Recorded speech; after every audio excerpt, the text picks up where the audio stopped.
Wow, ito po yung kakaibang prutas mga kawaw. Oh. Mapapawaw ka talaga dito sapagkat ang kanyang bunga, ito yung puno na ano, ang prutas ay nasa ugat.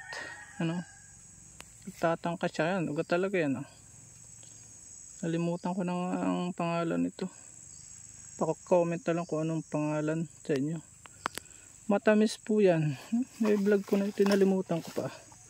Green pa siya pero yan ay magiging yellow, red. Ganyan o. Yan siya. Yan, maganda-ganda tingnan o. Ang bunga niya nasa ugat. PM na lang kung anong tawag sa inyo. Nakalimutan ko na tawag dito. Family siya ng fig tree. Ng tibig pero hindi siya tibig. Nakakain po ito, natamis ito eh. Kinakain ito dito. Pagka lang madumi nyo, napapatakan, lilinisan at baka magtay ka.